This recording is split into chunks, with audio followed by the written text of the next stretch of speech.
On this week's episode of An Echo of Glory, we look ahead to the small matter of a North London derby on Sunday with the Athletics' Charlie Eccleshare, and we've got a prize to give away. This book is Gascoigne Going to Have a Crack by Gareth Dace.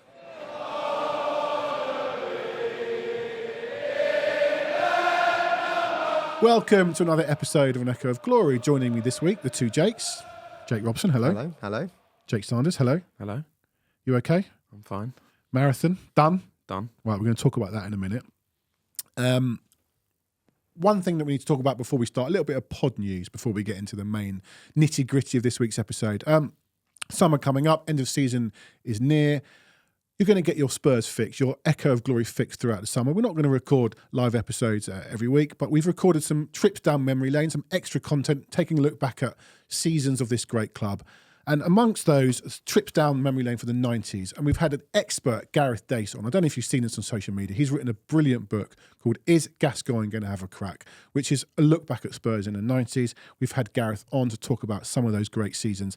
But he's also agreed we're going to give away one of these books. So to win this great book, comment on YouTube. You have to be a subscriber or you cannot win. Go on our YouTube channel, An Echo of Glory, subscribe and comment your favourite Tottenham goal against Arsenal. Doesn't have to be in the 90s, could be in the 40s, the 50s. Could have been last season if we scored one against them. But do that, subscribe, comment your favourite Spurs goal against Arsenal to win Gareth Dace's book, Is Gascoigne Going to Have a Crack? And we will send this book out to you. And also, when it comes to the summer, have a listen to some of those episodes. I recorded some of them. They are, spine-tingling, some of them. Just the trips down memory lane.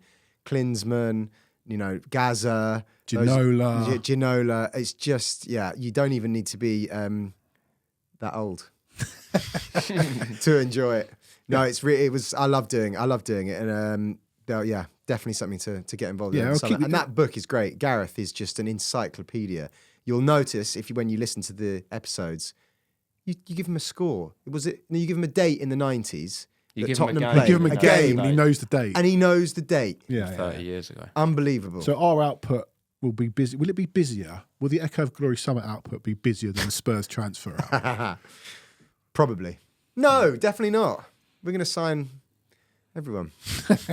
All right, listen, a bit more pod news. Jake Sanders, you've completed the marathon. Yep. Congratulations. Thank Yeah, genuinely.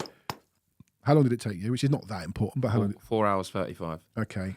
To the second. To the actually. second. And you raised how much and for who? Children with Cancer UK, just over $5,000. And I keep saying it tonight. I have to apologise. I haven't yet done it. I am going to. I'm going to put this on our link. It's an amazing charity.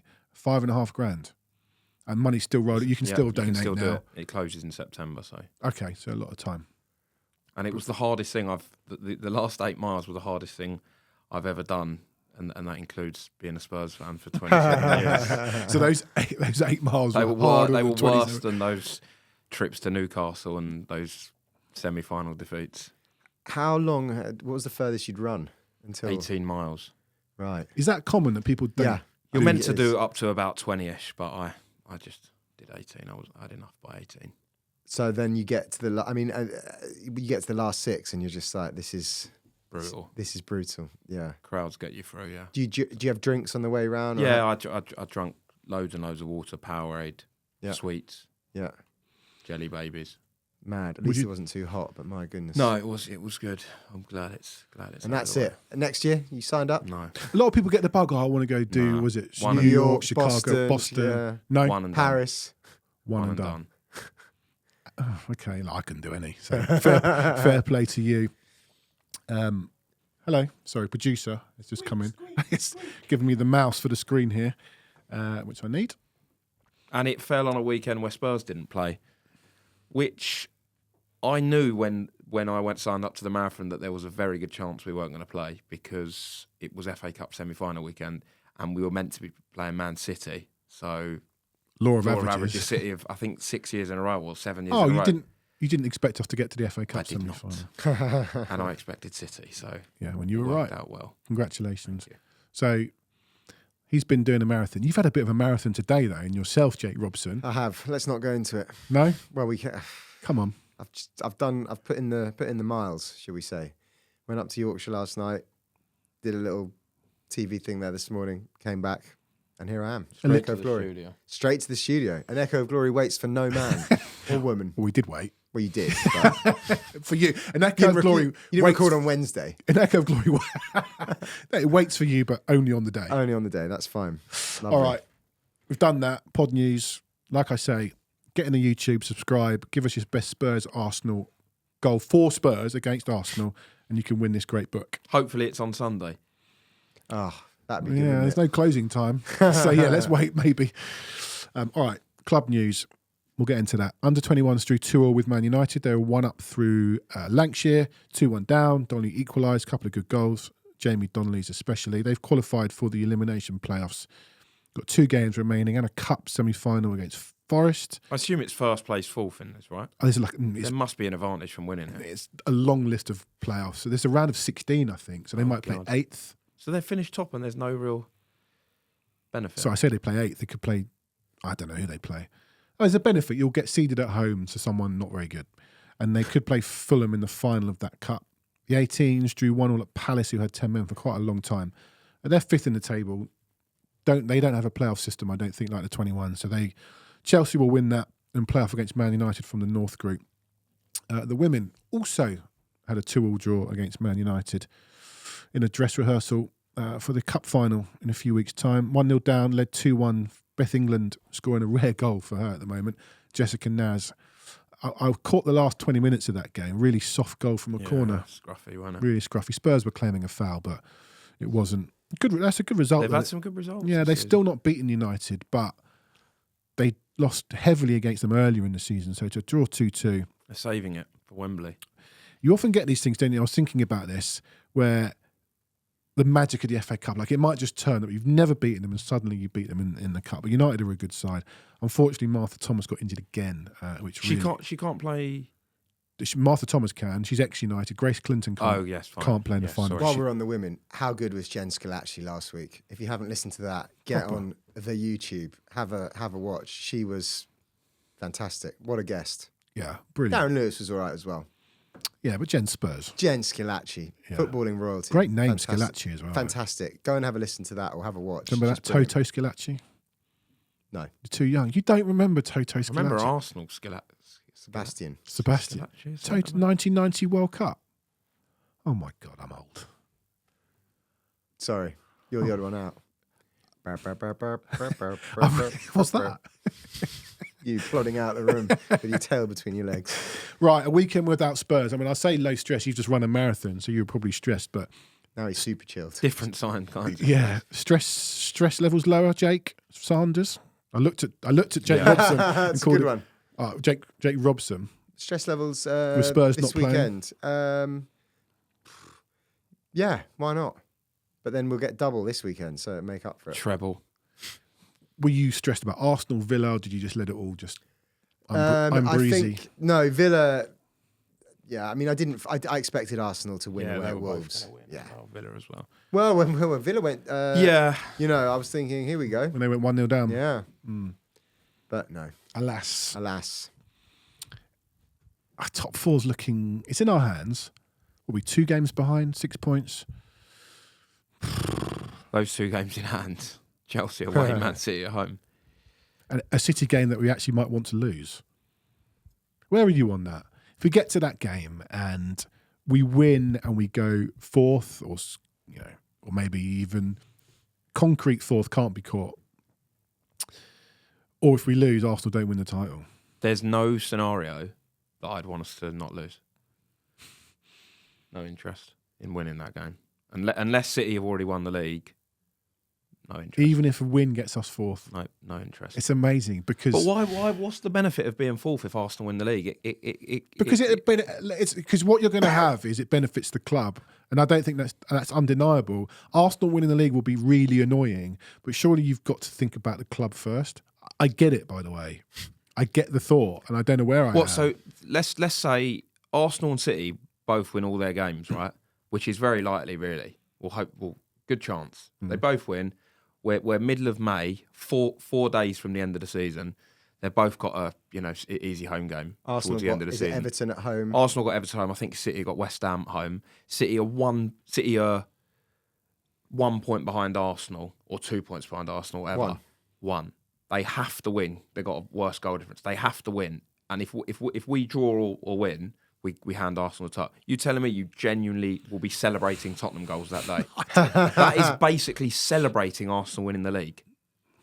And I know I've feared this for months, and there will be a press conference 2 days before that game, and Ange will be saying, "I don't care," and journalists will be saying, but no true proper Tottenham fan wants to win that game. What if it means that we could get into the Champions League? No, if that rivalry means enough for you, you do not want them near it. You don't. So you're saying that Arsenal's demise is more important than Spurs' when it's winning the league? Yeah. It is. I'm sorry. I'm not saying you're alone. Jake Robson? Well, I'm just looking. Is there any scenario where Man City could make up the goal difference gap? They're 7 goals off. Their goal difference is... Whoa. We could get something against Arsenal. That was my first thought. If we draw with Arsenal and City win every game between and we beat City, that's fine. City, if that was to happen, why don't we beat Arsenal 7-0? Then it'll be fine. I prefer his option. Oh, it's 7-1. I mean, we're not keeping a clean sheet. I hope we beat City 7-0 and Arsenal 7-0. That's better. I'd be happy with that. And Chelsea. Yeah, exactly. We might end up winning the league. All right, so what? On goal difference. Nicely turned around. Any worries about us not finishing 5th? Yeah, I think Villa's big favourite. 5th. Oh, 5th. Sorry. No, none whatsoever. We're 10 points ahead of Newcastle. We spoke before. Just ask. Are you worried? No. Oh, Newcastle got to win every game for me. Yeah. We'd have to lose the next 4, probably. We're probably not going to lose the next 4. No way. We'll definitely get a point against Burnley. Not. Just putting a marker in to clip that bit for a couple. We're definitely not losing the next 4. We're not losing the next 4. No way. Okay, but what did happen? Arsenal have played about 37 games this week and haven't had any injuries. We don't play a game and we lose a player for... They only play B teams anyway. They only played Cole Palmer not playing tonight, apparently. We lose Udogie for the rest of the season and he's going to miss the Euros. Poor guy. How did that happen? I know. We've got one... We went into the weekend with an injured fullback, right? It wasn't Udogie. And Udogie's now out for the season. Porro. That's what I mean. Yeah. Must have happened in training, right? It's the way we train, mate. Unless he had like an accident at home or something, fell down the stairs or something. Jam jar on his foot like Dave Besson. Yeah. When did that happen? What in training. It was in training. Yeah, it was. But he's not just out for the season. He's out for 3 months. He's out for the Euros, right? Yeah. Well, you're not listening to what I just said. Oh, I didn't really say that. But he's out. Could he be out for the start of the season? This is long term. But they haven't said what, have they? This is quite a serious one. Oh, quad. Yeah, they did actually. Yeah. Well, it just happens. It's not the way we train. People get injured in training all the time. I can't wait for the press conference in Korea or wherever we're going, and Ange, Destiny's had a bit of a setback. He'll be back at the end of September, and then we go all out and try and sign a left back. Well, I think we better do that anyway. We need one regardless, even if he's fit. Yeah.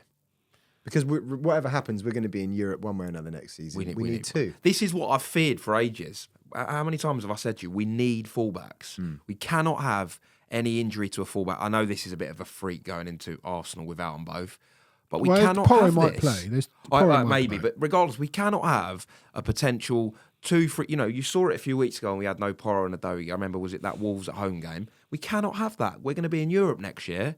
We need to go out. No, we will. I think I get why we didn't maybe sign a couple more last summer because it's got to be. I mean, it's very important to Ange's system, but that's like spare extra players. Whereas the players that we signed have kind of made our first team better on the whole. So you feel like it's going to be a left back, centre back, or a right back, centre back kind of hybrid, versatile player. No, we need We're both. Not just gonna... We need someone. We need 2. Yeah, no, I know, but I don't see us going to spend 30-40 million on a right back. Why not? I just don't think we'll do that. We have to. 40 million on a right back to compete with Porro. I'd love to, but I just don't see us being that ambitious. Well, we need to spend good money on a left back and a right back. It can't be one person that can play both. Because what if? Yeah, I know. I don't disagree with you. That's what I think. We'll try and salt, 2 birds with 1 stone kind of thing. Although, to his credit, Royale has looked to be a better deputy to Porro than maybe I first thought he might be. And the thing is about Ben Davies, he's a trier, and he is good at His obviously defending is solid, but it's just that going forward. Although he scored that goal, didn't he? I can't remember which game it was. Was it against United early doors in the first? Yeah. He's found himself in the 6-yard And that box. ended up becoming an own goal, but he was. But he's up there, so he takes the instructions well. But you just Do you want a wouldn't stat about Ben Davies? for any period of time. What's that? He's never lost a home North London derby that he started. Get him in the 11. He's going to be. I think that says more toward the home team tends not to lose the derby. Well, last year I think was the first one since he signed, wasn't it? Yeah, and he came on a late sub, So we're good.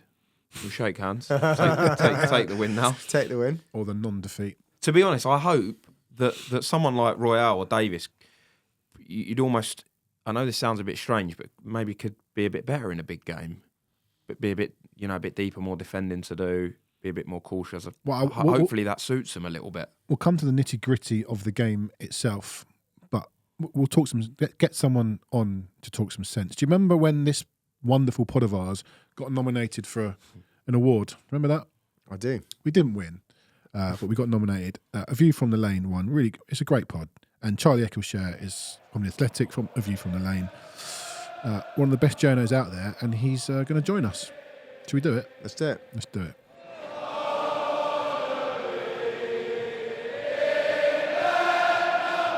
Delighted to be joined by the Tottenham correspondent for The Athletic, Charlie Eccleshare. Charlie, thanks so much for joining us.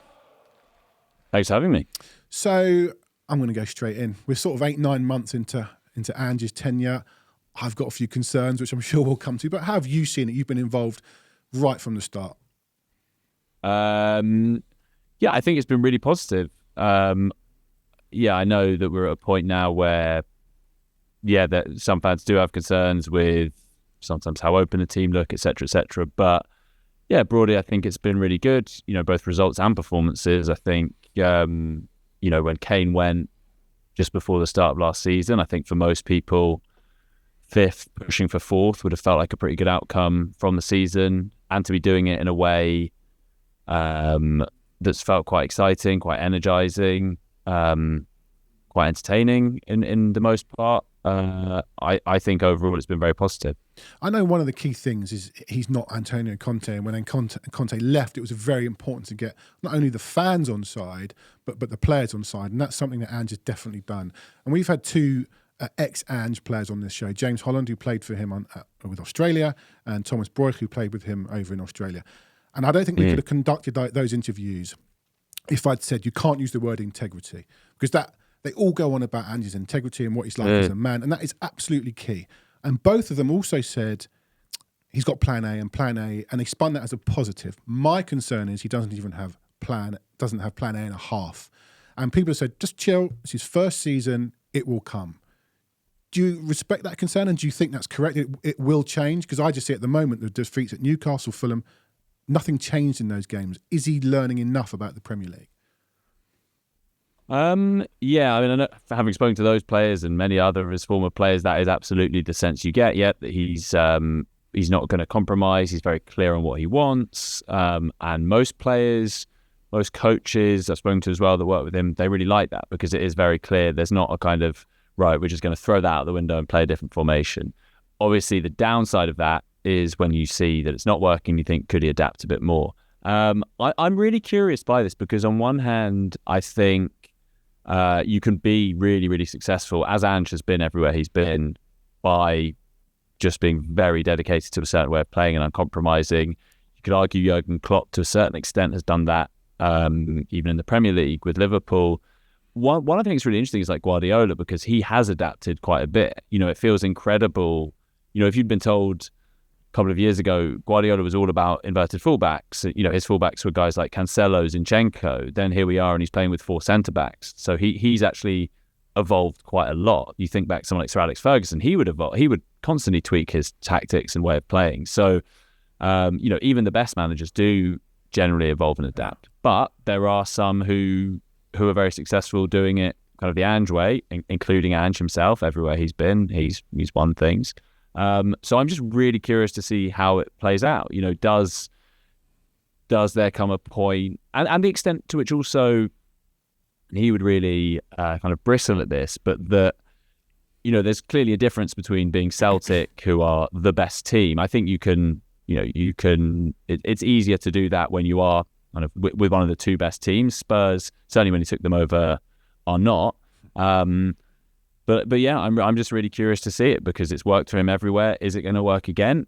To be fair, he's been successful at Spurs so far, results-wise. I don't think many managers would have had like much better results this season. He's exceeded expectations that most people had. So I think for now, he definitely gets the benefit of the doubt. But it will be interesting. The extent to which also, that footballing term found out, I think that can be a bit simplistic, but the extent to which other managers, get wise to a certain way of playing and then find ways to stop that being as successful. I just one last thing on that as well. I do think the way the season's gone has been really, the order of it has been really important because Spurs won 8 and drew 2 of their first 10.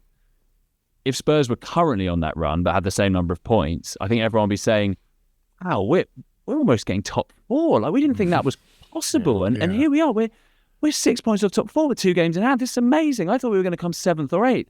Because things started so well, expectations got raised, and now it's a bit like, we might not even get 4th. Like, what are we doing? So I do think that does massively change perceptions. And I think if you zoom out, Spurs are definitely on the right track and making good progress. Obviously, the summer's coming up, Charlie.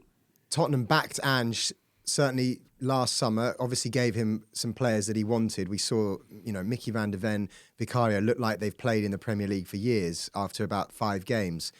Where do you think, for me, it's full-backs because if you're going to be playing in Europe, you need 2 in those positions. Where do you think Tottenham are going to strengthen in the summer? I think kind of everywhere. I think they want to get in a good midfielder. I think that's an area they need to strengthen. Someone in the forward line. Yeah. Potentially, yeah. I think that's the area that kind of most needs strengthening. I keep looking at, City, and obviously they're operating in a different plane, but one thing they do effectively and is important to them is buying people who can play in not just one position.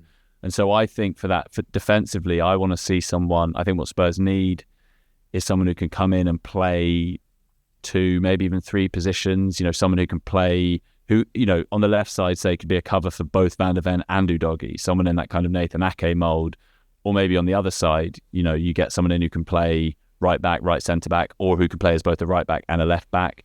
And then, I think the number 6 is an important position, maybe someone who could play a bit as 6, bit as an 8, but primarily as a 6. And then the forward's really interesting because I've long felt that Spurs need that kind of Jeremy Doku type player who can, just keep beating his man, keep taking his man on, be relentless in that way. But I think in Richarlison's absence, the kind of need for someone who can keep the ball a bit better in the final third has really been shown up. Yeah. Whether that's going to be Richarlison long term, I'm not sure. But I think they will back Ange again, as they did in January as well as last summer. Do you expect Werner to stay, or do you think that experiment will end in the summer? I think he will, and I think it makes sense to keep him for the fee, which I don't think is massive, as about 15 million. And I think as a rotation option, I don't think he should be. I think if Spurs have designs on really improving and getting better as a team, I don't think he should be a regular starter for them next season. But I think as a rotational option, someone to come on in the 60th minute against tiring defences, someone who can play in the League Cup, the FA Cup, if it's the Europa League, can play in Europa League group games. I think he can get 30 plus appearances for Spurs next season as on that kind of carousel of 6 good forwards. I think they probably should, and I think they probably will. In terms of Champions League, Europa League, Charlie, obviously, the last sort of 2 weeks have not been great in terms of, Villa winning a couple, Spurs losing to Newcastle, and English teams crashing out of Europe means that 5th place is, pretty much ruled out now. I know you wrote a piece the other day about Champions League, Europa League, what would be better. A lot of fans have seemingly written off Champions League now, although technically it's still in our hands. What would you think is better for the club right now moving forward? Yeah, I was really struck by this because 2 years ago, Spurs were in a similarly tight battle for 4th, and it was billed as this kind of existential battle between them and Arsenal, and whoever got top 4 would be safe forever and it would all be great, and whoever didn't would be doomed to this kind of eternity of hellish purgatory in the Europa League.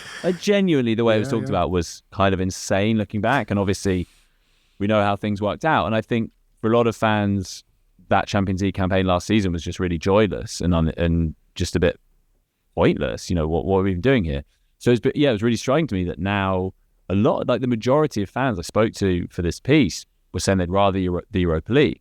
And obviously part of that may be slight defence mechanism of, getting used to the fact that suddenly felt more likely than it had been. But even so, for me, I think Champions League is really crucial. I mean, I think we can slightly glorify the Europa League in our minds as being this like, oh, isn't it fun, and Thursday night and a bit of a novelty, and like, yes, in the latter stages, but there's also this perception that like the group games are like, oh, that's cool, I'll get to see like all these young exciting players. What you get in reality is watching Lucas Moura run down blind alleys for an hour, and you're thinking, what am I doing in my life? Like, this actually isn't what I signed up for. It's not I think in a lot of Spurs fans' minds, the Europa League would be like Jamie Donnelly masterclasses, and wow, Dorrington looks like the best centre back in the world. It's probably not going to be that. It's probably going to be Timo Werner and Radu Dragushin getting minutes and that sort of thing. Like, that's the Europa League reality. Champions League, I know it has its flaws, but also, and again, some people find this boring and whatever, but the money is just really important, and the quality of player you can attract. That is really important. Like, I know Spurs have made some good signings without it. It really helps having Champions League, both financially and being able to say to players, we're in the Champions League. And a point was made to me that if you look at Spurs' 7 signings last year, excluding Kulusevski and Porro, who were kind of loans made permanent, but the 7 summer signings last year, only one of them came from a Champions League club, and that was Manos Solomon coming from Shakhtar. And so obviously that's slightly different circumstances, but it does just make it harder to sign Champions League players if you're not in it. In terms of the Europa League, though, one factor potentially, am I right in saying that next year with the new format, there's no teams dropping out of the Champions League into the Europa League, which is a massive, bonus to avoid teams like, your Liverpools and Dortmunds and Napolis and those kind of teams that sometimes sort of drop in? Yeah, that definitely does make it easier, but, you look back and Spurs went out, the last time they were in the Europa League, went out in, to Dynamo Zagreb, whose manager was in prison, and again, So I don't think I don't think that insulates you. I mean, Liverpool have just gone out of the Champions League. Liverpool have just gone out of the Europa League to Atalanta. I think everyone assumed Liverpool would at least get the final of that competition. So it makes it easier, but I think it still is a competition you have to take seriously, and you just have to get through a lot of. It's more games this year, isn't it, as well? Yeah, 8 Europa League group games. Sounds pretty brutal. A lot of, and I think the problem with the Europa League is that teams, understandably, and I would do this as well, they try and win their groups at the kind of absolute bare minimum, kind of exercising about 60, 70%. So, those games are not a thrill a minute. And I just think the Champions League, I think Spurs were unlucky last season in that their group was a really uninspiring style group, very tight. Yeah, it was, like exactly. Arsenal's this season. Yeah, it was a tight. Yeah, what you want, you really want. I always think my ideal for Champions League group is a kind of really glamorous name, but not that great a team, so that you can beat them, but feel like you've just beaten, beat that whoever that is. That's probably how people feel when they play Tottenham, a team that we've heard of that we can beat. A glamorous, yeah, exactly. I imagine Sporting were probably like, right, great, glamorous tie, and they're beatable. Yeah. So the elephant in the room, Charlie, got to talk about it. Our friends from up the road coming down the Seven Sisters Road Sunday afternoon. I'm already nervous, genuinely. It's Tuesday afternoon, and I'm already not looking forward to it. But we've got to get through it. How do you see it going? Yeah, I actually think Spurs will get a draw from this game. I mean, it's so hard to know, isn't it, with this weird situation where Arsenal would have played 4 times since Spurs last played a game by the time of kickoff. Like, I can't imagine that's happened very often in the Premier League before. It takes a very strange set of circumstances for that to happen. And I don't know if that will necessarily, I think in the start of the game it will just be frenetic and, the adrenaline will pull both teams through. But I do wonder if in the last half hour, Ange likes to use his subs anyway, whether by that point Arsenal might be feeling the effects of a pretty packed schedule. Spurs have had those 2 weeks off. So yeah, I think, and Spurs will be so up for this game, obviously. The atmosphere is going to be amazing. It will be like that game 2 years ago the 3-0 win, noise-wise, which was the noisiest I've ever heard. Yeah. The Tottenham Hotspur Stadium, possibly any stadium. It was incredible. Yeah. So yeah, I think a score draw. In terms of the team, we've obviously, since we've last played, we've got the news that Udogi's out. We're all waiting anxiously to see whether Porro's out. Do you think potentially with, Saka's pace on the right, we could see potentially Van der Ven move over as an inverted, are we just going to bring Ben Davies back in? It seems, I know fans wanted that recently. It seems, something that Ange is unlikely to do, but do you reckon he could sort of... I wouldn't do it. I know you're not asking me, but I wouldn't do it. That's making two changes when one is necessary, personally. Yeah, I agree with that. I think, that's the main reason I've given as well. I think you're changing two things when you can change one. And I just think Van der Ven's pace as a centre-back is so important.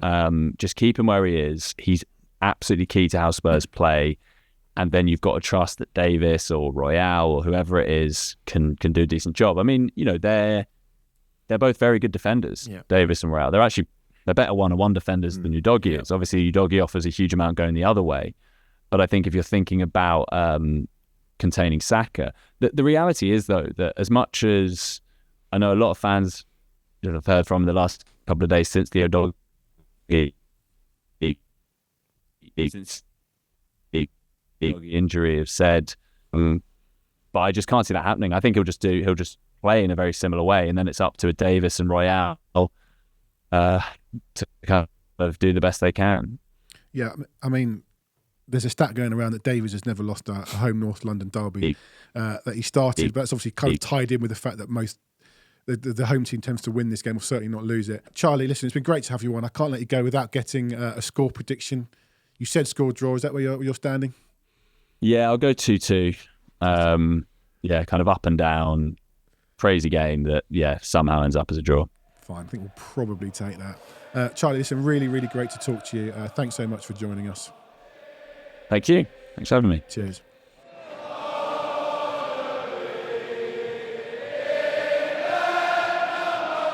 Right, so that's the sensible chat.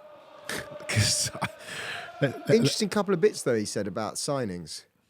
If I can jump in. Yeah.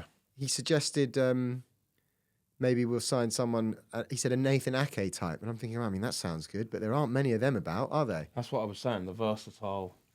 Yeah. There isn't many about. There is... I'm just trying to think. There's not many about in the whole of the City Premier have got a League, load of them. Gvardiol can play centre-half and left-back. Ake can play centre-half and full-back. I don't think we'll get Gvardiol. No, but... I don't think Gvardiol's a very good left-back, though, to be honest. I think he's a good centre-back. Ake is solid. I mean... We've got one, Ben Davis. We need a better Ben Davis. And we've got two. You know what? Not only are there not many Nathan Akes about, there aren't many players who can play Ange's left back, because that is a very specific role, and then play as centre back. I mean, that is asking a lot. Okay, so this brings really nicely onto Sunday, because let's say Porro starts. Let's talk about the left-hand side. There's been talk, you mentioned it, of Van der Ven maybe coming in. I don't think it's going to happen. No. Ben Davies is going to play. Yeah. Does he play Ange ball and tell Ben Davies to do Udogi's job, which he can't do? Sorry, he can't do. Or does he say to Ben, be a bit more of an orthodox left back, have a look at Saka, don't let him get in behind you, blah, blah, blah. What challenge? He's going to be a bit more cautious. Bless you. Sorry. But is he though? Because we're at home as well, which worries me a bit in terms of him being a bit more expansive. Well, Ben Davies has played. It's not like he's not played this season.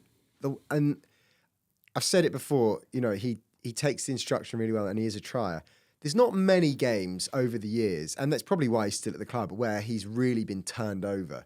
And considering his lack of pace, you'd say that's probably quite surprising. So he's obviously got enough defensive nous to be able to look after himself most of the time. But is he going to be asked to defend it, or is he going to be asked to play as a I feel number like 10? One player is going to be the most important player on the pitch on Sunday. Mickey Van der Ven. Well, this is it. He does anyway, but he's got a massive job now. Arsenal don't counter that much. They spend a lot of the time in your final third moving the ball around. Is that better for us or less better for us? Depends whether I think it is better for us. It depends where we started when we've lost the ball. Loads of the goals we've conceded have been counter-attacks recently, down the left. Down the left. Yeah, the Nottingham Forest goal, the Luton goal, loads of them. And you therefore wonder if that actually also suits Davies, because one-on-one, Davies How are we going to might be a spin better this, option. Udogie being out's a good thing. Well, defense, because I'd say That's what I said before. That's what I was saying defensively 1-on-1, not in a foot race, but No, maybe no. one-on-one, he might be a better option than Udogie. Going forward, no chance, and running back, no chance. But maybe one-on-one, That's what Charlie said, didn't he? there you Royale go. and Davis are probably better They're one-on-one good defenders. defenders. That's what I meant about them playing against, being in one-on-one situations. That could potentially be a good thing. And as you say, unless Anges, I don't know if hopefully won't be as exploited as much. It could be a blessing in disguise. Obviously, I'd rather Udogie play, of course. He's not been playing great, by the way. I have to say, I do agree with that. I think Need the fullbacks, both of them. second half of the dropped season, off. Udogie. But then what we don't know, and it's very possible, we don't know how much the physical toll has taken on them, having basically had to play every game they're fit, they play. Running up and down. Running right. up and down. So Udogie's Internationals first year as in well. the Premier League. and he's Udogie's just first come year in into the Premier League. Italian team. It's very easy, and we do it all the time as fans, and I do it as well. It's very easy to say, "Oh, he hasn't been as good," but it can't be a coincidence that the physicality that has been needed to play in that position, and then the drop off in the second half. I mean, you see it with players all over. That only highlights why we Absolutely. have to sign two. Absolutely. Because we're 10 games better off this season, though. Or at least 8. We're going to be in the Europa League. Hopefully, we have more cup games. Imagine, if we'd had 10, 12 more European games. Well, there is an argument there that our rhythm might be better. Not playing. Well, Ange said he wanted to be in, what is it, the Conference League? Did he get asked at the start? of the Yeah, he season? wanted to be in it. Well, players like, Richarlison's and Bentancur's and, Bissouma's potentially could have had a bit more of a rhythm. When Bissouma was suspended for the league, being in Europe could have been a massive, Dragusin. Look at John McGinn at Villa. He's been That's what I playing. mean. Douglas Luiz, they've been playing in these Europa games. And when they come back, McGinn was brilliant at Arsenal. Yeah. Brilliant. And he'd been suspended for 3 weeks.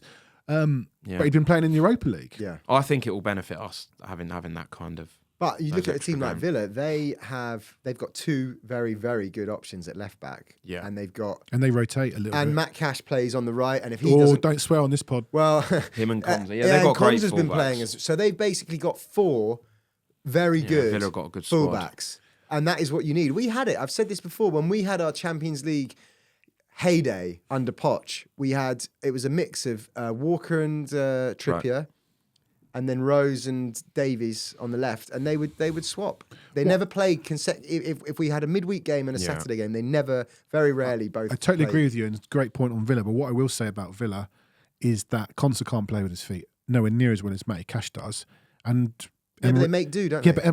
but Emery doesn't ask him to go up and do the things that Matty Cash does. True. So that's why I've been saying this for weeks and weeks and weeks, and certainly for this Sunday, he's got to be. I think can't be asking Davies and potentially Emerson to do Udogie and Porro roles like he did against Wolves. Emerson's pretty quick though. Yeah, but he can't play as well as Porro. Yeah, that in you can't there. do. But you still need him to push up. Listen, there's other problems as well. Let's So Johnny assume. wants us to park the bus. Okay. Did you hear that? Evils from Jake Sanders. Let's assume it's Porro, Romero, Van der Ven, Davies. What happens in front of those two? Well, those 4. Well, one's guaranteed, isn't it? Madison's starting. No, the 2. Oh, fine. I thought you were talking about midfield. Because I think Bentancur Has to play Sarr. has to. play. I think it should be Bentancur. We and are a Sarr. better team with Sarr in. He has to play Sarr. I think he should play has to Bentancur and play. Sarr. And someone made a good point on has to Twitter, play whose Sarr. name I forget. I'm really sorry.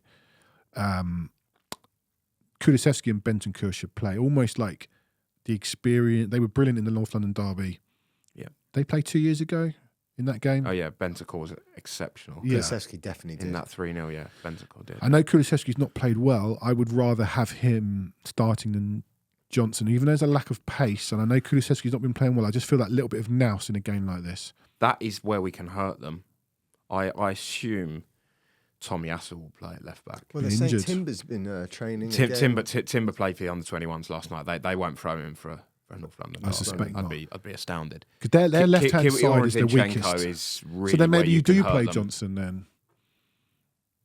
But what option to bring on? I'd play because he's the confidence player, isn't he? And he's been our best attacker for the last 2 months. So numbers and performance levels. So go on then. Your 2 is Bentancur and Sarr. Yeah, And then you're playing obviously Madison and Werner. Madison, Werner, Johnson, and Sonny. Yeah, Although when I was watching the Newcastle game, I know it was a shocker, but there was a part in me that thought, I want Richarlison to start. I was about to say that if he's fit, I think he starts. I just think he'll relish that battle, and Son will get swept away against their animals. Those two at the back. They'll give him nothing, and I know he can get in behind them, but I'd say to Son, get at Ben White and really, Richarlison really get him in, because I just don't see the ball sticking with Son against them. I can see it being a real tough battle. I know it means dropping Werner, but if Richarlison's fit enough, I think he will him. start if he's fit. Well, do you think that's the thing? Is he going to be fit enough to start? Because he's not hasn't started played for Might have to try and get an hour out of him. I'd be Because the game, surprised. I'm not saying it will be, the game could be gone, and you're asking That's him the to thing. come on. You can't. Yeah, but I think the problem, it seems to me with injuries and people coming back, you can get an hour out of someone, but they need a 20-minute maybe before that. I'm not sure. I just think with a crowd, Charlie mentioned the crowd's going to be. It's going to be like a final, isn't it? It's going to be like 2 years ago. We're going to be right at it, and someone that feeds off that more than anyone is Richarlison. Yeah, absolutely. Do you know what he's like in those he's done it this season against Liverpool and against United, and I think he'll really, really fancy he that. can also come on and give you a bit of oomph when you need it late on. He can put himself about. He's very physical, fresh pair of legs, 20 minutes to go. Bring on him and Johnson, maybe Werner as well. It's not bad. What would you do? Front three if everyone's fit. By the way, I'm not convinced that Bissouma doesn't start. Well, you just asked me a question. Sorry, but I'm just gonna going answer back it. to the midfield. Kulu, Richarlison, We've decided Son. that Bissouma's not playing. Cool. I'm going to go. No, that's just what I said. But Johnny agrees with you. With what? Bissouma won't play. But Bissouma started a lot of games. My under team, Ange. the defence will have to pick itself based on who's fit. I would play Bentancur and Sarr. I think I would play Kulusevski, Maddison, and Son with Richarlison up front if he's fit. You would disagree with that? I just can't see how he'll be fit enough. I think that's our best team. I wonder whether they've just been holding him, getting him ready for this game. In fact, I don't think that's. I don't know. It's difficult. I do think that at the risk of sitting on the fence, I think Werner Johnson in particular, I think as a sub is a great option. But I've said this all along, I do think our best option if everyone's fit is to have Richarlison on through the middle and Son on the left. Yeah. I just think he gives you so much more. Yeah, but then I think Werner gives us a lot. Son's looked so lost up front though He's- recently. He's been poor yeah. since he's come I back. don't know if Son. Richarlison gives you so much more. I just think he gives you more than Son gives you. No, but I think Son gives you more on the. Son gives us. You get more out of Son on the left. Whether he gives you more than Richarlison in the middle is up for debate. But I think just him from the left is just he knows that position so well, doesn't he? I just think the battle in that kind of physical battle in that game will really be up for What's that. Arsenal's? I think a bigger issue because if you play Son on the left or Werner on the left, I think it's you're going to get something good. I think the bigger issue is on the right. Do you want to bring Johnson on? Means start Kulusevski. Kulusevski's not been playing that well. He's not started. He's not started for a while. He's not a great. I don't think he's a great option He's to bring horribly on. out of form. He's not scored or assisted or done anything of note. And for a again, long I've said time. this before. I really think that his days as a wide man, I think they're over. I think Possibly. he should be I think he should be the cover for Maddison. I thought you Possibly. were going to say he should be the captain. He should also be the captain. No, I think you bring him off. I think you bring him off and you replace. I know what you mean about him replace- as an option. He's not. He's. I can He's the hardly best recall football him. he played was when Maddison was injured Yeah. and he played as the 10. He was brilliant. And we know why this is because we had, I always forget his name, the Italian guest on back in January, your mate. Not Patrick. No, the Yeah, I know who you mean. and he said, go on, remember, Nima. go watch that episode back in January. And he told us that Kulusevski, I think it was him, Kulusevski was Yeah, he told us. a number 10. Well, our Swedish guests have told us that too. And that as well, and that he was only when he went to Juventus that they stuck him out on the. So I think we've seen the fruits of that, and I think that we should that should be more of an option. One thing we're not going to do is get an Arsenal guest on here. Not allowed. Not having it. So we do. What are Arsenal's strengths though? Which is what we're going to have to counteract. They can shout loudly. They've got the best defense in the world. Best defence In Europe. Yeah. It's phenomenal. Yeah. They, I know they had that little blip against Villa and Bayern Munich, but I've watched them all season.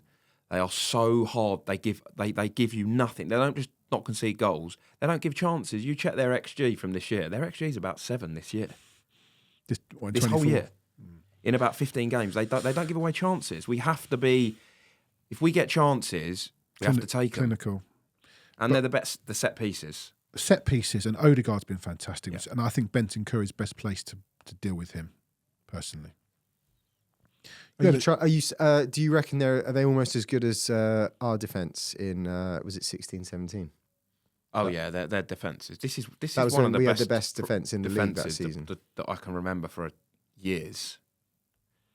Maybe. This is a serious defence. It's It's I such know a we well-oiled don't. machine. I know we hate them, but You've got to be phenomenal. real. You've got to be real. We like to be real on this podcast. Well, I'll be real. They've conceded 26 goals, and we conceded 26 goals all season. So, just saying. It's an awful. And we still didn't win the league. It's an awful thing to admit, but they're a top team, a really, really good side. I think the thing is, where can we hurt them? Go on then. I don't know. I'm asking you. Where can we hurt them? I think off the pitch, being at home, the crowd will massively help. When we had that game 2 years ago, Kane and Son were on absolute flames. Like they were on but fire. Also, Arsenal were at rock bottom. Yeah. Well, they weren't at rock bottom, but they were going there like for the this. taking. And They they had were Rob toying. Holding, and let's not forget he got sent off. Yeah. So We got a penalty early on. We scored a goal from a set piece, which we haven't done since, I don't think. it was all going for us that day. It fell in our laps. And The that crowd have got a massive. What does this game mean to you? Like, I'm sitting here, it's Tuesday, I'm nervous. I'm nervous of losing to Arsenal because of the rivalry. is this coming to lying Johnny's couch? What does it mean for you? It feels like I was born to hate Arsenal. I was told you hate Arsenal, and I grew to hate Chelsea and West Ham. They're horrible football clubs, and there's this rivalry. Not horrible football clubs, but you know what I mean. There's a real rivalry between it has grown out of them hating us. Obviously, but I don't really know any Chelsea and West Ham fans. So when we lose to them, You can palm it off. It's go whatever. I've got so many Arsenal fans ready to give This it. one is because for me is because of the league. Yeah. If they were 10 points behind City and we were where we are now, we'd want to beat them. But Less jeopardy. If we lose on Sunday, I'm going to be like, that's a massive step to winning the league rather than them beating us. I think if they beat Chelsea and us, They're right on. it, because we'll have to go and beat City. We would have to, because City got some tough games, but City will probably navigate their way through. You mean City will have to go and beat us? Yeah, that's what. Sorry, we'd have to. We'll have to go and beat City. Sorry, don't want to do that. But besides that, it's. But what does it mean? Like, if you've got mates that are ready, that's all. That's part of it, isn't Yeah, it? I'd say more of my mates support Arsenal than any other side. And also, it was always when I was growing up, that was the big game. I mean, it still is the big game. The thing is about like Chelsea is that we never beat Chelsea for a period, didn't we? Especially at Stamford Bridge. I mean, goodness, how many years was that? Whereas I'd remembered, I'd seen us winning at Arsenal a couple of times in my lifetime. I hadn't, until 2018, I'd never seen us beat Chelsea at Stamford Bridge. Nobody had. I know. I know it's cliche, but when the fixtures come out, they are the first two Arsenal. above, anyone Yeah, of else. It's like, oh, we might have West Ham here or Chelsea here or United, but it's when are we playing Arsenal? Yeah. That is what it is. Chelsea and West Ham, they're nervy and they mean a lot to me, especially, East London, West Ham rivalry. But that Arsenal one, this week, 2 weeks before, you're already thinking, oh, God. As soon as we lost to Newcastle, I was like, oh, God, our next game's them. I started thinking about it 2 weeks ago. Yeah. What can we take from the first game against Arsenal? Because that was a good game. I think nothing. Nothing. Yeah, it's complete. They're far better. That's And we're in a that's the different problem, moment. isn't it? They're a lot better. They're more slick, or better oiled machine. We might be able to take. We've done okay in the big games against the big teams. Udogie was very good in that game. Remember, he got booked. quite Madison early. was excellent in that game. We need Maddison to turn up. This is why we signed him for these kind of big games. He's been off it for the last 5-6 games, even since he's been back from injury. Yeah. This is where we need him to step up. This is his stage. It's a horrible thing. Just a reminder, and I'm going to ask you the same question. The book giveaway, is Gascoigne going to have a crack? Which way is it? That way. Your favourite Spurs goal against Arsenal from any game, any era, any decade. What's yours, Jake? always- By the way, you've got to be a subscriber to An Echo of Glory to win this book, so click that button.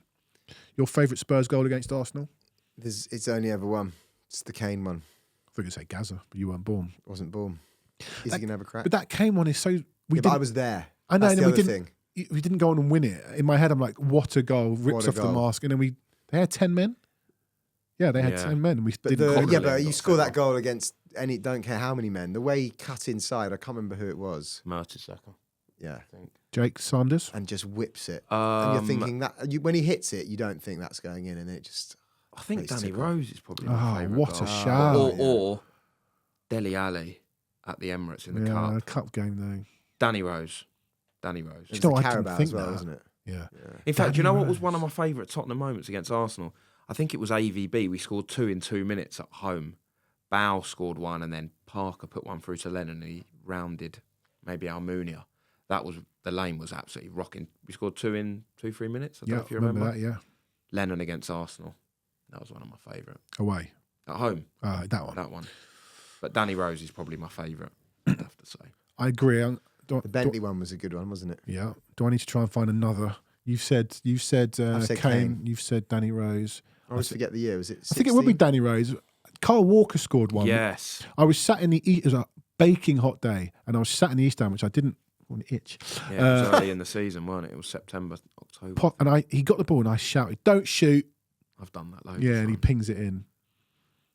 But I'm gonna have to agree with you, Danny Rose, because he'd come on the team sheet I remember being in the high road thinking, Danny Rose, it was his debut. debut. And he was a left back, wasn't he? Mm. And he played left wing Did he? He just under Harry. And then he got fired it in. taken off at half time. Half-time. People forget that. Yeah. He got hooked. He was poor in that game. What a hit! Yeah. Brilliant. What a hit, was- son! Brilliant. Love Danny Rose. Okay. Prediction time. Looking forward to the game. Do you know something? I'm going, and I've been to lots of Spurs Arsenal games, and also not been to a lot. At any game, I think I'm better when I'm there. I get a lot more nervous when I'm couldn't watching agree it more. because you can see it all happening. If there's one game you want to be at, it's that one. Mm. Watching on the telly for another game, you feel like, yeah, whatever. But this is the one you want to be there. You want to be there. Prediction, Jake Robson. I think it's going to be. I think we get a draw out. We're all going to say draws. Aren't we? You can't say a defeat. No one thinks we're going to win, and no one wants to say we're going to lose. Is that it? But I think a draw. Draw's reasonable, isn't it? I can't even say it. with a Are we straight all face. saying draw because we think we're going to You can't say defeat against them, and I don't I have a feeling we might necessarily get think we something. will lose, but I just don't necessarily think we'll win. So that's where you get a draw, isn't they it? don't like coming there. They don't. We did last year. No, but they don't like coming Yeah, but there. we were a different and I team know last they're year. flying at the moment. I know they're a lot better, but they don't like coming there. They know what they're in for. All right. They do. I think we could lose. Last year I think we could. Of course we was can. the worst, one of the worst feelings I've ever had Yeah. as a Tottenham fan. It was so bad. Going to the game, because going to the game, I just thought to myself, we are going to lose. What today. were we on the back of? Can you remember? I'm looking A bad run. That's all I remember. Not a good run. Was last year the COVID one where they? No. COVID Oh no, last that year? that was it was the year before. Was it not? Yeah, that was the one that got rearranged. Yeah, 'cause that they 3-0. cancelled. It was only 2 years ago. No, that was 2 years ago. Yeah. That was 2022.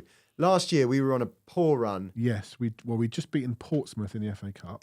It was the first time that We'd lost at home to Villa. We were awful. It was the first time I'd gone to a Tottenham game since before Poch, really, because we didn't go to any games in COVID, that kind of thing. It was the first time where I'd gone to a game since before Poch, a big game, where I went to that game thinking we haven't got a chance of winning today. Yeah. Because ever since Poch came, we went into the big Yeah. games. Arsenal's At at home, home, yeah. City's at home. Always And we thinking did well we may not against win, but we know we're going to give it a good shot, and we could give them a scare today. And that game, I just knew we were going to get turned over. Yeah, and they we were got flying properly as I well. turned walked over. out thinking they're going to win the league, They were top at and the time. they're miles better than us. I think they're miles better. I'm sorry. Yeah, no, I think they are. They are. Of too course they now. are. Of course they are. They are still. The way they but pop it. Oh, sorry We've to got- do this. They pop it about, and we're just going to have to be They do, clever and and, smart. from where you're sat high up, you'll be able to see it even better. No, you do, because I worked at a game that they played at last season, and I was sat very high up, and I Yeah, was they're phenomenal. very They're impressed. very The good. movement and the way they pop it about is good. But we got vibes, mate.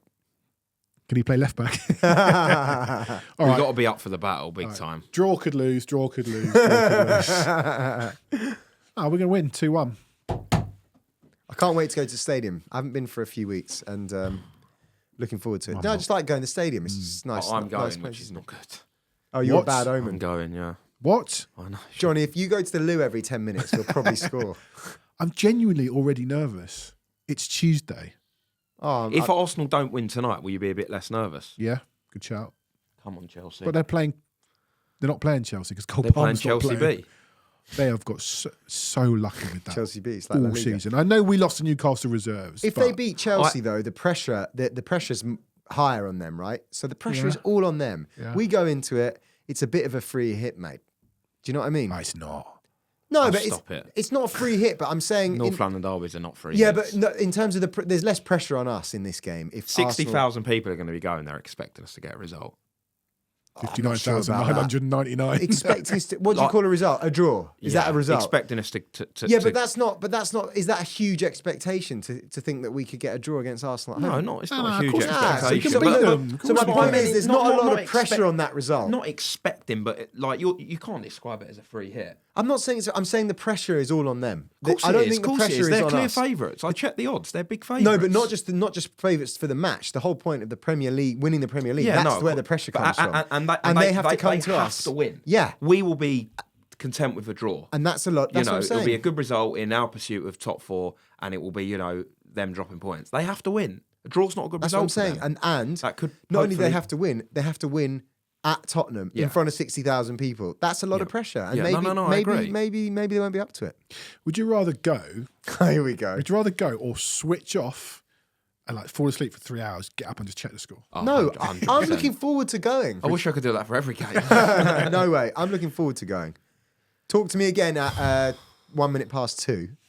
2 o'clock kickoff's a bit unusual, isn't it? Although it's earlier in the day, which is a bit better. I'm done talking about it. Can't bear it. It's awful. It's an awful thing because I can already. At least we've not got Chelsea 4 days later as well. Jesus. And then Liverpool. Right, enough. Jake, Good week. Thank you. thank you very much. Oh, I'm gonna plug the competition one more time. You want this book? You subscribe to our YouTube channel. Is Gascoigne going to have a crack? Spurs in the 90s. Give us your favourite Spurs goal against Arsenal. Wherever, home, away, any era, any decade, any game. Get it done. Up the Spurs. We'll see you next week.